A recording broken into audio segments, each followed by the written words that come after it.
धान सब खा लिया, चावल काम नहीं करना है का मुआवजा का बात हुआ प्रशासन से आपका? नहीं ऐसे तो मुखिया जी पहुंचे यहाँ पे? नहीं पहुंच।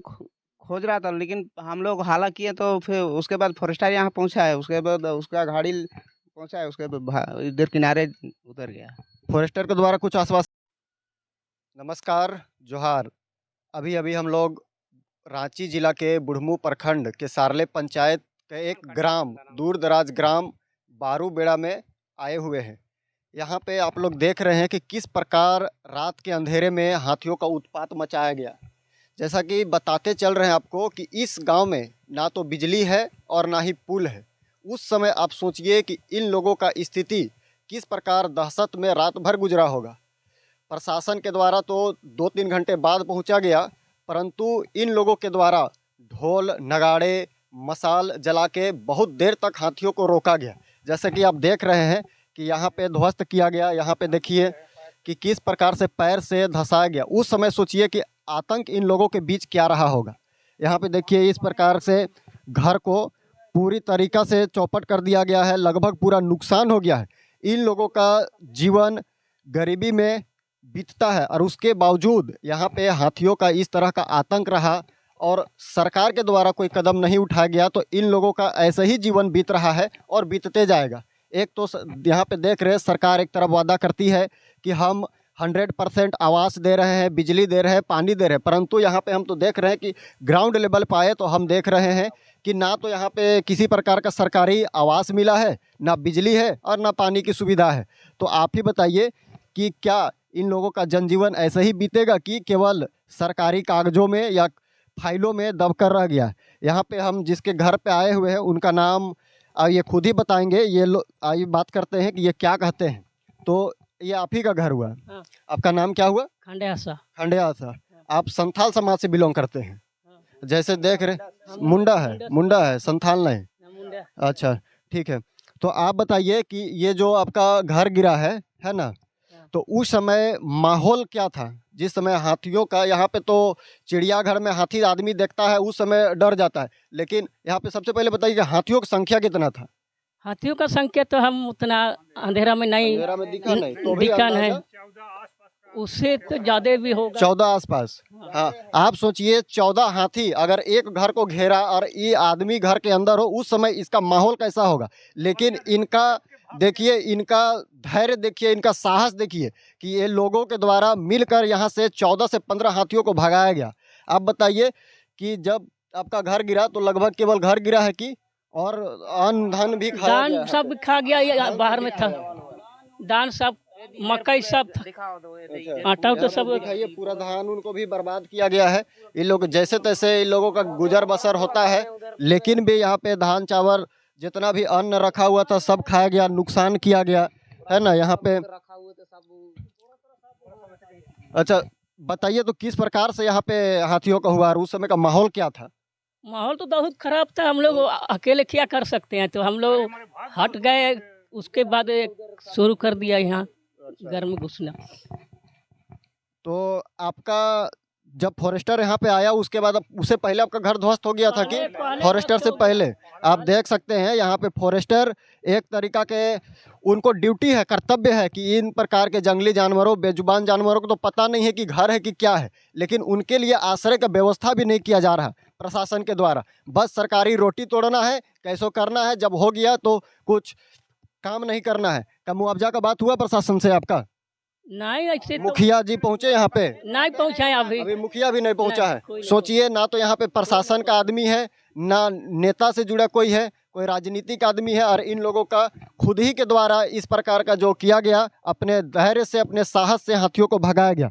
आप बताइए उस समय का माहौल कैसा था? यही गाँव के निवासी हुए ना आप? उस समय का माहौल कैसा था गाँव का?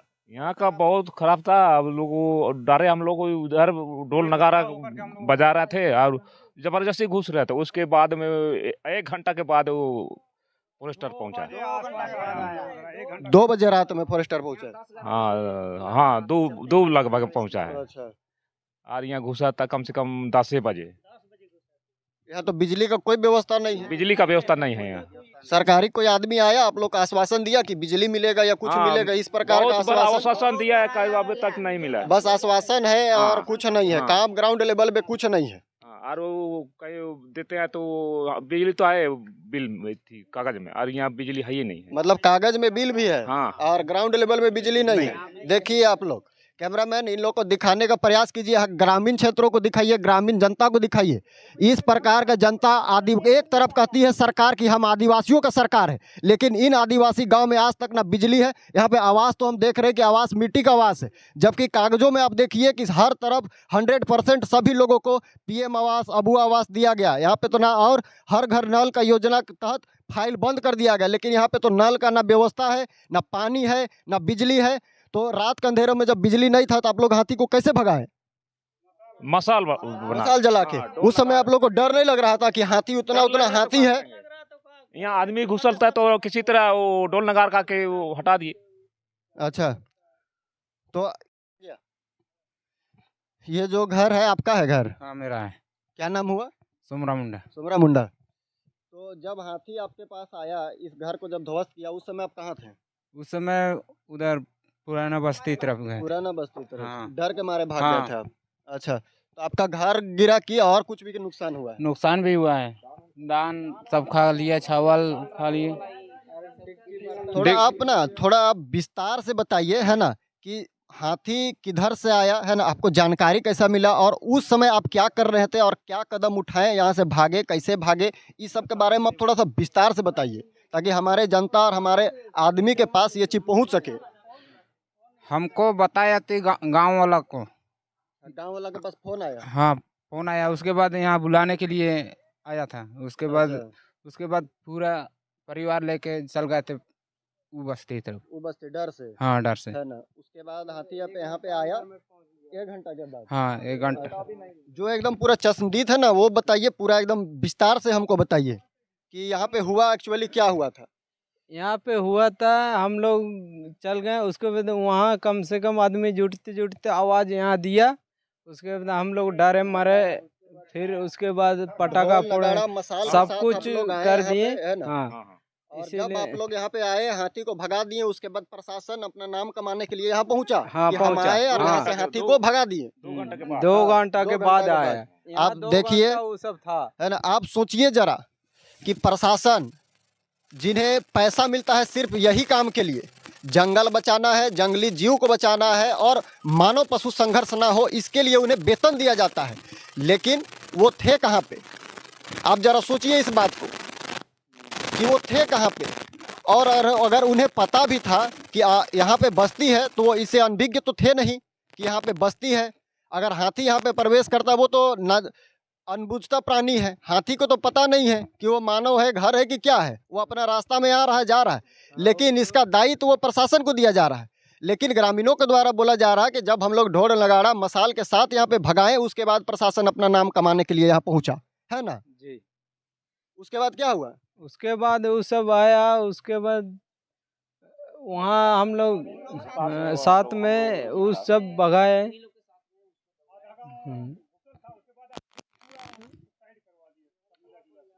अच्छा, यहाँ पे सब के दहशत में रहे होंगे ये लोग, जिस समय हाथियों के द्वारा यहाँ पे घर को ध्वस्त किया जा रहा था।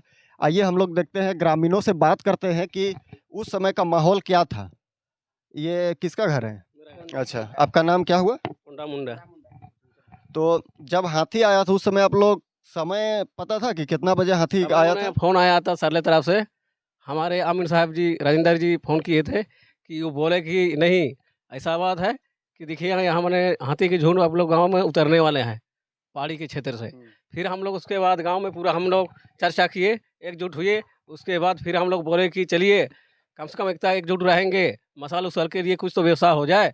इसीलिए फिर हम लोग उसको व्यवसाय किए। उसके बाद फिर आगे में 2 घर है, वहाँ पाले। उसके बाद वहाँ आया, उसके बाद में रात भर मैंने 2 घंटा तक वहाँ उसमें ध्वस्त करने लगा।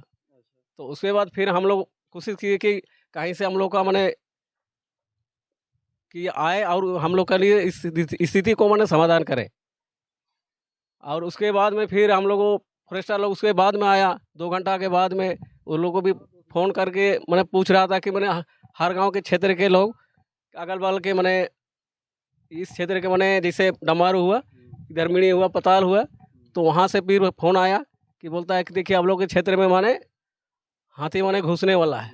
तो उसके बाद हम लोग को पता चला। उसके बाद में हम लोग फिर एकजुट होके मसाल ढोल नगाड़ा लेके फिर हम लोग उन लोग को भगाने के लिए कोशिश किए। तो फॉरेस्टर हाथी भगाने के बाद आया कि हाथी भगाने से पहले आया था? पहले आया था। पहले आया था। हाँ, 2 बार माना धंसाया था, उसके बाद में आया था। तो इधर देखिए कितना नुकसान हुआ है, लगभग इन लोग का नुकसान हुआ है। थोड़ा इधर कैमरा दिखाइएगा कि यहाँ पे ध्वस्त किया गया, जिस प्रकार से आप देख रहे हैं कि यहाँ पे गिराया गया है और ऐसे उधर भी गिराया है और ये भी घर गिराया है। तो बताइए आपका नाम क्या है? मेरा डंडा मुंडा है। यही घर का निवासी आप हैं? नहीं, यहाँ ही बगल वाला है का है। अच्छा, बगल वाला है। हाँ। तो यहाँ पे जब हाथी था आप लोग तो मिल जुट के है ना, उसके बाद सब मसाल उसाल करके भगाए हैं। तो ये केवल घर गिराया है कि उसके बाद कुछ अन्न उन्न भी खाया था? मैं घर गिरे खाने के लिए खोज रहा था, लेकिन हम लोग हाला किए तो फिर उसके बाद फॉरेस्टर यहाँ पहुँचा है, उसके बाद उसका गाड़ी पहुँचा है, उसके बाद इधर किनारे उतर गया। फॉरेस्टर के द्वारा कुछ आश्वासन दिया गया है कि जो घर गिरा है उसके प्रति मुआवजा होता है ना? जो आदमी को भी अगर हाथी मारता है उसका भी मुआवजा होता है, घर गिरता है उसका मुआवजा होता है। फॉरेस्टर के द्वारा कुछ आप लोग का आश्वासन दिया गया है कि मुआवजा मिलेगा, कि ऐसे ही केवल हाथी भगाया, अपना ड्यूटी किया और निकल गया? वैसा बात तो नहीं बोला। वो बोला कि नहीं आप लोग का मुआवजा मिलेगा, आप लोग का माने ब्लॉक आइए, ब्लॉक से आप लोग का फॉर्म मिलेगा, फॉर्म में भर के जहाँ ध्वस्त किया वहाँ फ़ोटो लेके उसके बाद फिर आप मुखिया से साइन करके उसके बाद जमा कर दीजिए। क्या बोला था? मुखिया अभी तक इस स्थिति का जायजा लेने पहुंचे हैं कि नहीं पहुंचे हैं? अभी तक तो नहीं पहुँचे हैं। बात हुआ मुखिया जी से आपका? अभी तो उसका मोबाइल नंबर मेरे पास नहीं है, पहले था, लेकिन हम वो नंबर फिर कहाँ थी हो गया, उसके बाद फिर उसे फ़ोन भी नहीं किए। देखिए मुखिया अभी तक यहाँ पे पहुंचा नहीं है। उसके बाद हम लोग अंधेरा में रहते हैं, पता नहीं चल रहा था कि मैंने लाइट का भी व्यवस्था यहाँ नहीं है। यहाँ बिजली का इस भी गांव नहीं में है। लाइट की व्यवस्था लाइट नहीं है? नहीं, बिजली भी नहीं है। और अभी पुल भी देख रहा है, पुल भी नहीं है। हम लोग का ये बड़ा स्थिति है। और उन लोग को मैंने फॉरेस्ट लोग भी बुलाए थे, तो मैंने लोधा में गाड़ी छोड़ने के लिए बोल रहा था। उसके बाद में फिर नादी जगह बहुत मुश्किल से गाड़ी मैंने आया यहाँ। ठीक है, जैसा आप साफ साफ देख रहे हैं कि इस गांव में एक तरफ सरकार तो वादा करती है कि हम 100% बिजली दे दिए हैं, है ना, जीरो टॉलरेंस की नीति पे चल रहा है, लेकिन आज देखिए बिजली इस गांव पे नहीं है, सड़क का व्यवस्था नहीं है और सरकार एक तरफ झूठी वादा कर रहा है। तो आप बताइए आपका नाम क्या हुआ? ये जो घर है ना, और ये सामने से दिखाइए, कैमरामैन आप सामने से दिखाने की कोशिश कीजिए। देखिए अभी हम लोग को आने में यहाँ पे डर लग रहा है, लेकिन जिस समय ये घर गिर रहा होगा, है ना, उस समय का माहौल इन लोगों को आप ही बताइए, आप कमेंट करके बताइए और वीडियो को शेयर करके बताइए, सरकार के नुमाइंदों के पास पहुँचाइए। एक तरफ सरकारी रोटी तोड़ रहे हैं, सरकार का हर चीज़ को कागजी तौर पर पूरे सफाई के साथ पूरा फाइल बंद कर रहे हैं, लेकिन आप देखिए कि क्या ये सही में सरकार का जो योजना है वो सरकार तक पहुंच रहा है कि नहीं पहुंच रहा। आप दिखाने का प्रयास कीजिए कि उस समय का माहौल कैसा रहा होगा जब यहाँ पे जो घर को गिराया जा रहा था। ऐसे आदमी हाथी देख के डरता है, लेकिन जब इस घर को गिराया गया उस समय इन लोगों के बीच में क्या था, यहाँ पे सामने करके दिखाइए। तो यहाँ पे देखिए धान उन का भी गिरा हुआ है, बीजा गिरा हुआ है पूरा। इन लोगों के पास कपड़ा उपड़ा, रोटी कपड़ा, मकान के कहीं किसी तरह से इन लोग जीवन यापन के लिए काम करते थे, लेकिन यहाँ पे देखिए यहाँ पे पूरा धान जितना अचार उचार रखा गया था कि किसी तरह से हम अपना जीवन को यापन करेंगे, है ना, लेकिन भी यहाँ पे जो है सब चीज़ को हाथी के द्वारा ध्वस्त कर दिया गया है। मैं अगर मेरी आवाज़ प्रशासन के उच्च अधिकारी, वरीय अधिकारी तक पहुँचता है तो मैं अपने चैनल के माध्यम से इन लोगों की आवाज़ को आपके समक्ष प्रस्तुत करता हूँ, रखता हूँ कि जल्द से जल्द इनका आवास का उत्तम सुविधा कीजिए, यहाँ पे बिजली का सुविधा कीजिए और पानी का सुविधा कीजिए, क्योंकि इन लोगों का जीवन जो है वो काफ़ी अंधकार में बीत रहा है। ये केवल आपका कहने का बात नहीं है कि आप हर तरीक़ा से परिपूर्ण कर दे रहे हैं, क्योंकि आदिवासियों का सरकार आप कहते हैं तो आदिवासियों के लिए काम कीजिए, तब आपको आदिवासी लोग और ऊपर लेके रखेगा। कैमरामैन पर्सन के साथ ऑब्जेक्शन न्यूज रांची, धन्यवाद।